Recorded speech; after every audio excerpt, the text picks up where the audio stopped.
ओम श्री गुरु सत्ताय नमः। सभी को प्रणाम। संसार में रिश्तों और नातों की कमी नहीं और ना ही लोगों की कमी है, पर वास्तव में इन लोगों में अपने कौन हैं, आइए जानते हैं परम पूज्य गुरु जी के विचारों के माध्यम से। अगस्त 2017 अखंड ज्योति पत्रिका के माध्यम से। छिपरा के तट पर एक पूस की कुटिया थी। आंधी तूफान में वह उड़ जाती थी और मूसलाधार बारिश में गीली भी हो जाती थी। उस झोपड़ी में निशांकर रहते थे। निशांकर एवं कुटिया में बड़ी समानता थी। बाहरी रूप से निशांकर का जीवन भी उसी तरह से उजाड़ एवं भग्न था। उनका अपना कहने लायक कोई भी न था। वृद्ध माता भी वर्षों पूर्व अपने स्वधाम पहुंच चुकी थी। उनके जो भाई भतीजे थे वे उन्हीं के घर में मजे से रहते थे, जबकि निशांकर छिपरा तट पर एक कुटिया में जीवन जी रहे थे। निशांकर अपनी माता को अपने साथ रखकर उनकी सेवा किया करते थे। अब तो वे भी चल बसी थी। निशांकर उसके बाद एकाकी जीवन व्यतीत कर रहे थे। निशांकर अधिकतर मौन रहते थे। वे गहन मौन की गहराई में उतरकर अंतर यात्रा करते थे, इसीलिए उनकी कुटिया कई कई दिनों तक बंद पड़ी रहती थी।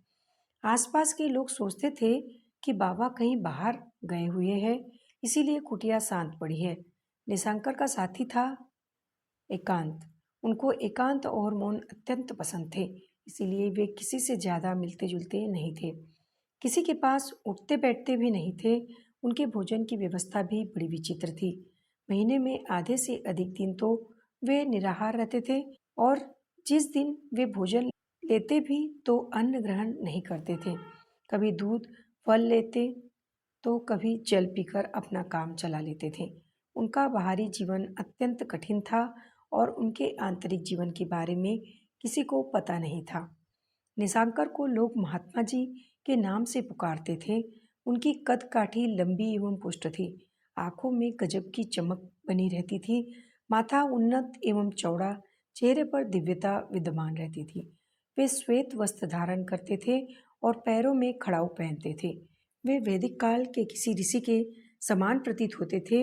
उनके बारे में कोई विशेष नहीं जानता था और जानना चाहे तो भी कैसे जान सकता था, क्योंकि मनुष्य का आंतरिक जीवन ही मूल्यवान होता है और वे बाहरी जीवन के लोक व्यवहार से उसे ढके रहते थे। गंभीर विचार करना उनको अच्छा लगता था। स्वाध्याय करना उनका प्रिय कार्य था, परंतु सत्संग कुछ ही लोगों के बीच करते थे। महात्मा जी शहर जाते थे और पुष्पांग के घर में कुछ छात्रों को अध्ययन कराते थे। पुष्पांग के माता पिता भी उनका अत्यंत श्रद्धा के साथ सम्मान करते थे। वे स्वयं का अहोभाग्य मानते थे कि महात्मा जी उनके घर आते हैं, उनके बच्चों को पढ़ाते हैं। सभी बच्चे स्नातकोत्तर पाठ्यक्रमों के विद्यार्थी थे। उनमें प्रखर, प्रसून, अमृत व ज्योति भी सम्मिलित थे। वे सभी महात्मा जी से अत्यंत प्रभावित थे और उनका सम्मान करते थे। अनेक विद्यार्थी थे जो महात्मा जी से पढ़ना चाहते थे, पर उन्होंने यह चयनित विद्यार्थी को ही यह सौभाग्य प्रदान किया था। महात्मा जी उस दिन जीवन के बारे में समझा रहे थे। इसी बीच में ज्योति बोली, हे आचार्य, जीवन का वास्तविक विकास कहाँ होता है? कहाँ जीवन पुष्पित एवं पल्लवित होता है और कब जीवन का उद्देश्य पूर्ण होता है? महात्मा जी के अधरों पर एक सहज मुस्कान उभर आई। उनकी दृष्टि खिड़की से बाहर शून्य आसमान में टिक गई। वे कुछ देर मौन रहे और जब वे मौन रहते थे तो सभी छात्रों को एक विचित्र सा अनुभव होता था, परंतु कोई यह नहीं बता पाता था कि ऐसा अनुभव क्यों होता है, जो कि उनकी मौन अवस्था में ही अनुभव किया जा सकता है। सभी छात्र शांत एवं मौन थे और प्रतीक्षारत थे कि महात्मा जी कब जीवन के विषय में बताएंगे। महात्मा निशांकर की आंखें खुली और वे बोले, पुत्री, जीवन अपनों में ही परिभाषित होता है। जीवन अपनों के बीच ही सार्थक एवं सिद्ध होता है। देखो, यदि तुम लोगों को किसी अनजान अपरिचित स्थान पर अनजानों के बीच रख दिया जाए, जहाँ न तो तुम उनको ठीक से समझ पा रहे हो और न वे तुम्हें ढंग से समझ पा रहे हैं, तो सोचो क्या होगा। ज्योति यह सुनकर बड़ी बेचैन हो उठी और बोली, ऐसे लोगों के बीच तो मैं एक पल भी नहीं जी सकूंगी। मैं वहां से तुरंत भाग जाऊंगी। भला ऐसे लोगों के बीच कैसे रहा जा सकता है? महात्मा जी बोले, अपरिचित लोगों के बीच एवं अनजान स्थान पर जीवन गुजारना बड़ा कठिन होता है, क्योंकि ऐसे स्थान पर व्यवहार, विचार एवं भावों का समुचित संप्रेषण संभव नहीं हो पाता। क्योंकि जब हम किसी के साथ व्यवहार नहीं कर सकते, कोई हमें समझ नहीं सकता, तो कैसे वहां पर रहा जा सकता है। महात्मा जी आगे बोले, पुत्री, संबंधों के लिए भावनाओं की जरूरत पड़ती है। भाव ही तो वे आधार है जो एक दूसरे को जोड़ते हैं। जब भाव ही नहीं जुड़ेंगे तो संबंध कैसे बनेगा और शांति कैसे मिलेगी। इसके ठीक विपरीत, जहाँ कोई हमें समझने वाला होता है, हमारे सुख दुख से संवेदित होता है, हमारे साथ प्रेम पूर्ण बर्ताव करता है, तो वहाँ जीवन पुष्पित होता है, पल्लवित होता है। अपनों के बीच में ही तो जीवन परिभाषित होता है। जहाँ कोई अपना कहने लायक नहीं हो, वहाँ कैसे किसी को संतुष्टि मिलेगी।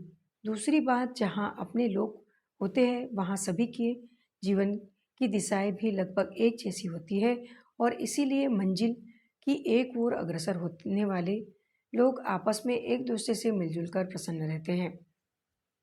महात्मा जी बोले, जीवन के विकास में अपनत्व एवं प्रेम की आवश्यकता पड़ती है, जो केवल अपनों के द्वारा ही मिलना संभव है।